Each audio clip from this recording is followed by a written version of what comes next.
साथियों, सबको जय भारत, लाल सलाम। मैं प्रोफेसर सदाशिव भुयारी, national general secretary communist party of India United की ओर से सबसे पहले विश्व के सबसे बड़े पूंजीवादी राष्ट्र अमेरिका में हमारे अश्वेत भाई जॉर्ज फ्लॉयड की अमेरिकन पुलिस द्वारा बेरहमी से हत्या की गई है। मैं उस हत्या की निंदा करता हूं और निषेध करता हूं। साथियों, अमेरिका में ही लगातार गोरे लोगों द्वारा हमारे अश्वेत काले लोगों को नस्ल भेद को लेकर अपमानित किया जाता है। आज का विषय हम ये समझना चाहते हैं, क्या नस्लवाद पूंजीवाद की जड़ है? इसके बारे में हमें सोचना चाहिए, अध्ययन करना चाहिए, क्योंकि अमेरिका एक विश्व का सबसे बड़ा पूंजीवादी राष्ट्र है, जो लगातार विश्व के अन्य राष्ट्रों को पूंजीवाद की ओर खींचना चाहता है। पूंजीवाद अगर विकास का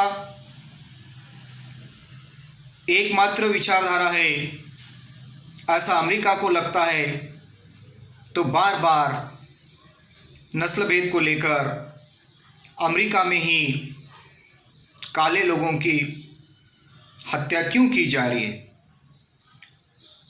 विश्व के अन्य राष्ट्र भी है, जैसे कि कम्युनिस्ट राष्ट्र रशिया है, चीन, ऑस्ट्रेलिया, जापान, ब्रिटेन, यही राष्ट्रों में भी गोरे लोग रहते हैं। वही राष्ट्रों में काले लोग भी रहते हैं, लेकिन वहाँ पे उन लोगों की जिन संख्याओं में अमेरिका में हत्या होती है, उसी तरह हत्या रशिया, चीन, ऑस्ट्रेलिया, जापान, इंग्लैंड में नहीं होती है। तो ये बात को हमें सोचना चाहिए कि बार बार अमेरिका में ऐसा क्यों होता है।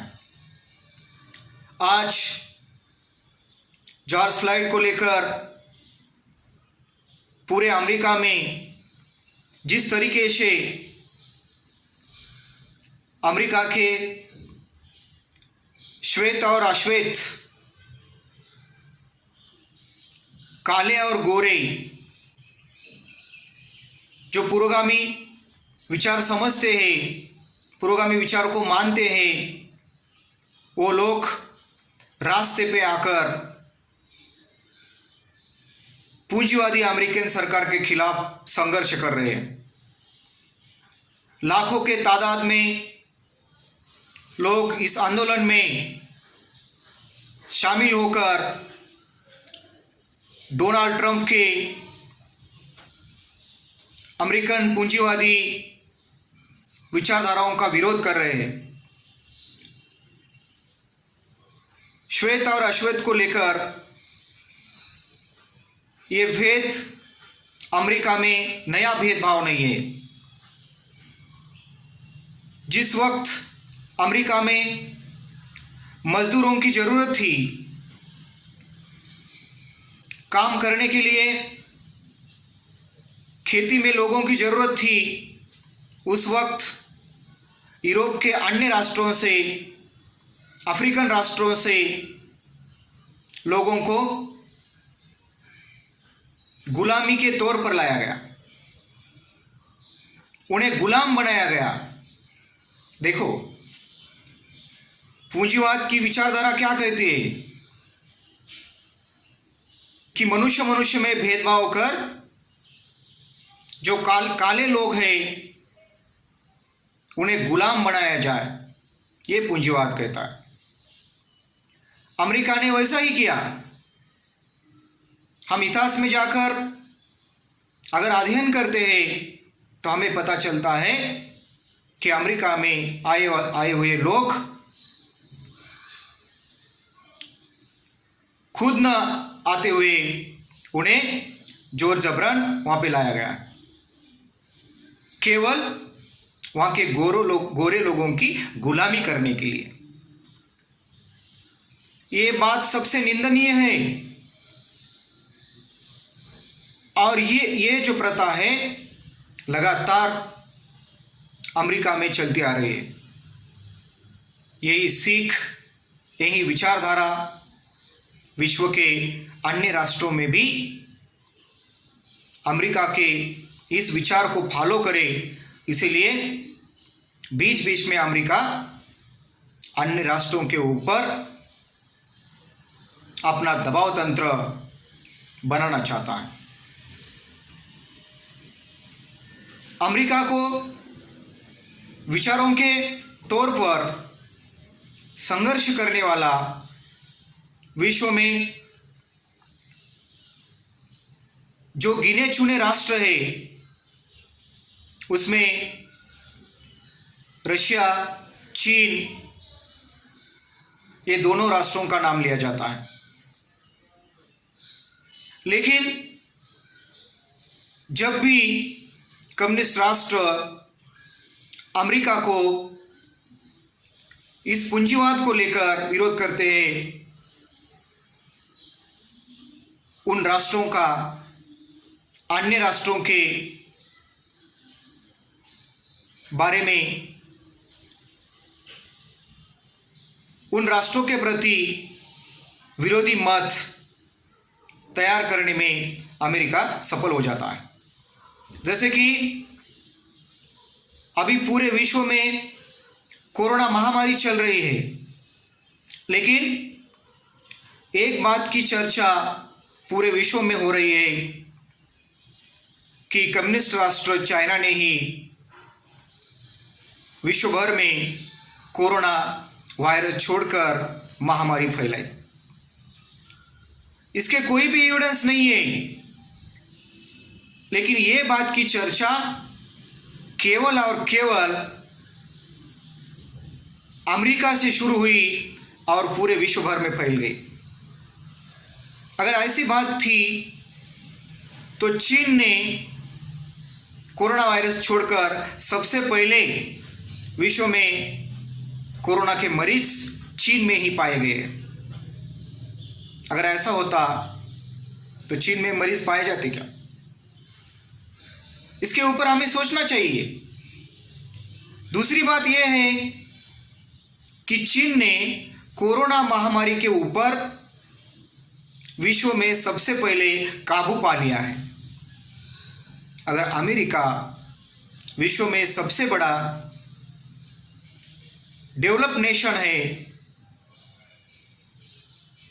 पूंजीवादी नेशन है, तो अमेरिका में भी कोरोना महामारी के ऊपर, कोरोना वायरस के ऊपर काबू पाना जरूरी था। लाखों के तादाद में कोरोना महामारी से अमेरिका में लोगों की मृत्यु हो चुकी है। अमेरिका केवल बड़े बड़े बातें करता है, लेकिन रिजल्ट कुछ भी नहीं है। इसका मतलब यह है कि जब भी कोई संकट आता है उस समय अमेरिका उसके ऊपर काबू पाने में असफल हो जाता है। कोरोना महामारी को चलते पूंजीवादी राष्ट्र अमेरिका में जो लोग निजी क्षेत्र में काम करते थे, जो मजदूर निजी क्षेत्र में काम करते थे, उन मजदूरों का काम चला गया। उन्हें निजी क्षेत्र के कॉरपोरेट फील्ड के इंडस्ट्रियलिस्ट की ओर से मजदूरी नहीं दी गई। मजदूरी न मिलने के वजह से लोगों को भूखमरी का सामना करना पड़ा। उस वक्त अमेरिका में उन मजदूरों ने रास्ते पे आकर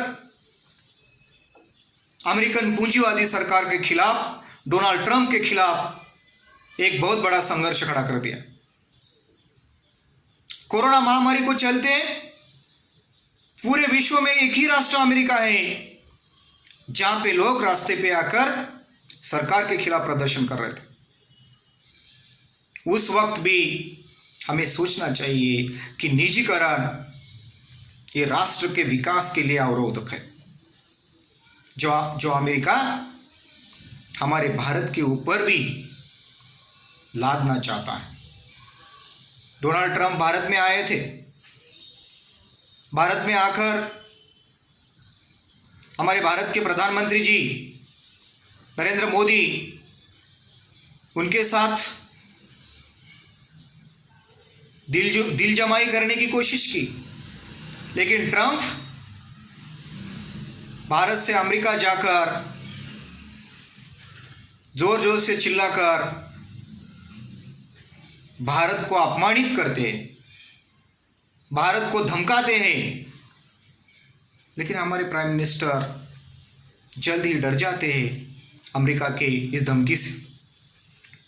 यह सबसे बड़ी निंदनीय बात है। भारत चाइना से पॉपुलेशन में सबसे बड़ा राष्ट्र है।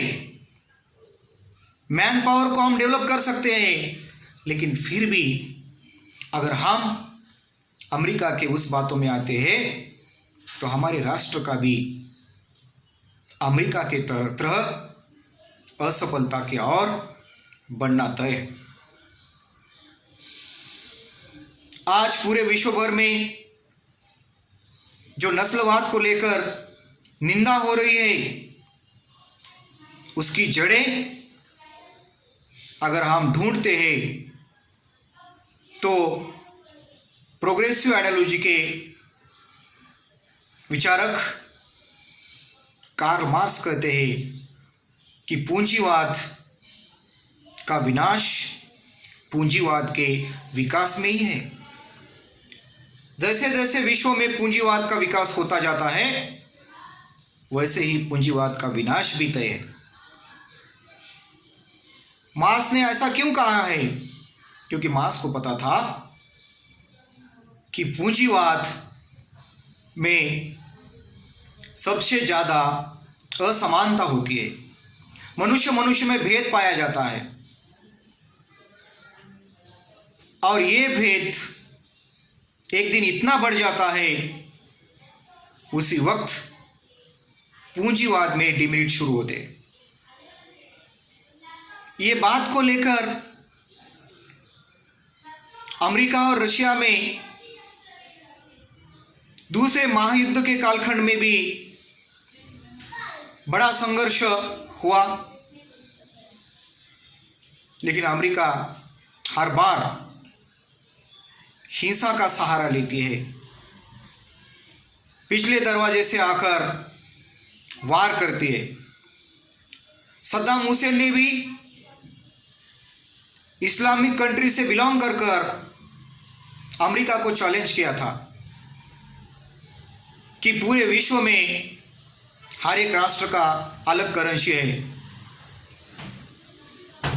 जैसे कि भारत का रुपया है और अमेरिका का डॉलर है, और हर एक राष्ट्र का अलग अलग करेंसी है। लेकिन डॉलर को ही, अमेरिकन डॉलर को ही अंतर्राष्ट्रीय स्तर पर, विश्व स्तर पर मान्यता क्यों है? क्यों हम माने डॉलर को लेकर? लेकिन बाद में धीरे धीरे करके कूटनीति से अमेरिका ने सद्दाम हुसैन के इस विचारों को दबाने में पूरी तरह सफल हो गई। सद्दाम हुसैन की भी हत्या की गई, उन्हें फांसी पे लटकाया गया। अमेरिका में जिन लोगों ने, जिन विचारकों ने नस्ल भेद को लेकर विरोध किया था, उनका भी बुरी तरीके से अपमानित कर अंतिमतः हत्या की गई, जिसमें अमेरिकन राष्ट्राध्यक्ष अब्राहम लिंकन, विचारक मार्टिन लूथर, इन लोगों के, महान विचारकों के नाम भी शामिल है। इसका मतलब यह है कि हमारे भारत में जैसा जातिवाद है, ये जातिवाद को लेकर भी हम अमेरिका का अनुकरण करते हैं, अमेरिका का फॉलो करते हैं, तो उस समय जो पुरोगामी विचारक है, जैसे कि हमारे नरेंद्र दाभोलकर जी है, कॉमरेड गोविंद पानसरे जी है, कलबुर्गी जी थे, उनकी भी हत्या की गई। अमेरिका में नस्लवाद और भारत में जातिवाद,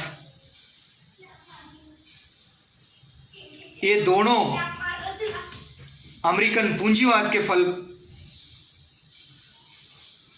पूंजीवाद से पैदा हुए। ऐसा मैं क्यों कह रहा हूं? क्योंकि भारत में भी जिस वक्त भारत को आज़ादी मिली थी, आज़ादी के वक्त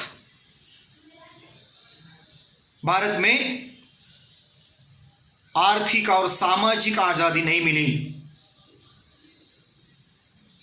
आर्थिक समता और सामाजिक समता आज़ादी के 75 साल बीत गए हैं, लेकिन अभी तक भारत में जातिवाद खत्म नहीं हुआ, भूखमरी खत्म नहीं हुई, गरीबी खत्म नहीं हुई। 15 अगस्त 1947 में भारत को आज़ादी मिली।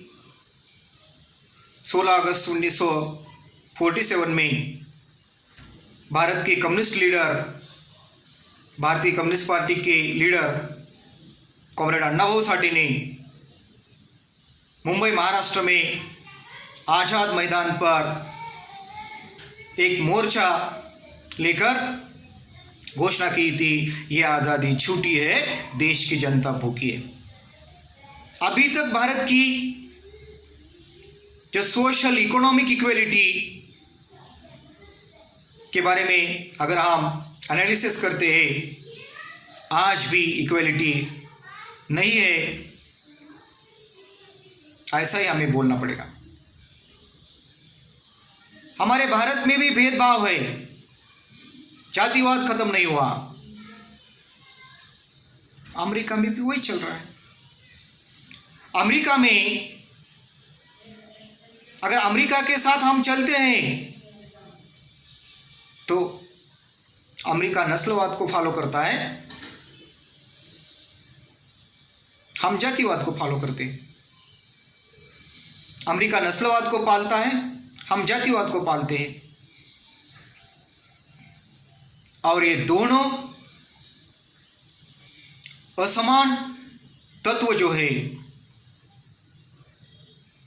असमान सामाजिक जो तत्व है, वो केवल और केवल पूंजीवाद से है। आज जैसे मैंने कहा है कि अमेरिका में निजी क्षेत्र में जो मजदूर काम कर रहे थे, कोरोना महामारी को चलते उन्हें कोई भी मजदूरी नहीं मिली है। हमारे भारत में भी क्या हुआ है, जो मजदूर, जो वर्कर्स सरकारी क्षेत्र से बिलोंग करते हैं, सेमी गवर्नमेंट क्षेत्र से बिलोंग करते हैं, उन्हें ही मजदूरी मिल रही है। लेकिन जो निजी क्षेत्र में काम करने वाले मजदूर हैं, वर्कर्स है, पिछले 3 माह से कोई मजदूरी उन्हें नहीं मिल रही। इसका मतलब यह है कि निजी क्षेत्र मजदूरों के लिए सबसे घातक क्षेत्र है। और ये निजी क्षेत्र जो हमारे भारत में आया है वो अमेरिकन पूंजीवाद की ही देन है। भारत में जो मजदूर बड़े बड़े शहरों से गांव में आ चुके हैं, जैसे कि महाराष्ट्र में मुंबई, पुणे, कोलकाता, मद्रास, बेंगलोर, हैदराबाद, ये बड़े बड़े शहरों से अपने अपने गांवों में ये मजदूर जा चुके हैं।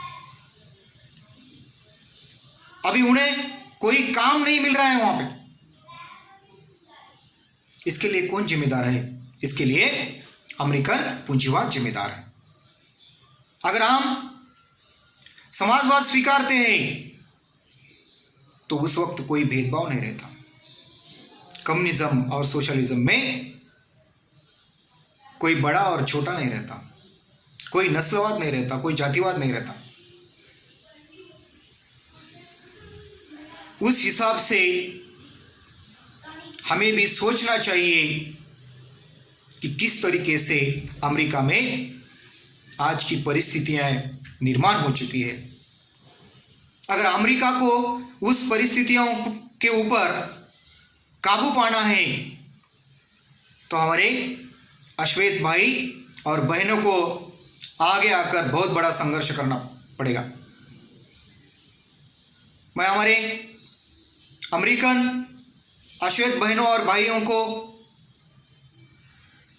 उनका शुक्रिया अदा करता हूं कि जिस तरीके से आप अमेरिकन पूंजीवाद के खिलाफ रास्तों पे आकर संघर्ष कर रहे हैं, ये सबसे बड़ा संघर्ष है। अगले कुछ दिनों में अमेरिका में चुनाव होने वाले हैं और वो चुनाव का किस तरीके से अपने पक्ष में चुनाव का रिजल्ट आए, इसके बारे में अमेरिकन राष्ट्राध्यक्ष डोनाल्ड ट्रंप केवल गोरे लोगों का पक्ष ले रहे हैं, क्योंकि उन्हें पता है संख्या से गोरे लोग अमेरिका में ज़्यादा है। तो इसका मतलब वोटिंग पावर ज़्यादा है गोरे लोगों के पास। लेकिन हमारे अश्वेत काले भाई और बहनों, आप डरो मत कि अन्याय जुल्म के खिलाफ संघर्ष हमारा नारा है। अगर हम संघर्ष करते रहे तो एक दिन अमेरिका से नस्लवाद हम खत्म करेंगे, भारत से जातिवाद हम खत्म करेंगे और पूरे विश्व से धर्मांधता हम खत्म करेंगे। हमें एकजुट होना जरूरी है, हमें प्रोग्रेसिव आइडियोलॉजी के ऊपर आना जरूरी है। अगर हम ऐसा करते हैं अंततः हम एक दिन सफल हो जाएंगे। हमारे जॉर्ज फ्लॉयड, अश्वेत भाई के हत्या के खिलाफ ये बहुत बड़ा संघर्ष अमेरिका में निर्माण हुआ है। उस संघर्ष का जरूर आने वाले चुनाव में डोनाल्ड ट्रंप को राष्ट्राध्यक्ष बनने से रोका जा सकता है। कुछ गोरे लोग भी इस आंदोलन में शामिल हैं, मैं उनकी सराहना करता हूं। और सबसे बड़ी बात यह है कि अमेरिका में हमारे भारत से कुछ लोग जाकर वहां पे इस आंदोलन में भी शामिल है, क्योंकि हमारे भारत में मनुस्मृति के अनुसार ब्राह्मण, क्षत्रिय, वैश्य और शूद्र में सबसे सर्वश्रेष्ठ वर्ण में ब्राह्मणों को शामिल किया गया है, वही ब्राह्मण अमेरिका में सबसे ज़्यादा है। भारत में उन्हें सम्मान मिलता है, जाति के आधार पर उन्हें मान मिलता है, जाति के आधार पर उनको सर्वश्रेष्ठता मिलती है, लेकिन अमेरिका में उन्हें काले कहकर अपमानित किया जाता है, उन्हें नीच कहकर अपमानित किया जाता है, उन्हें नीचा दिखाया जाता है। मैं हमारे सभी अमेरिका में रहने वाले और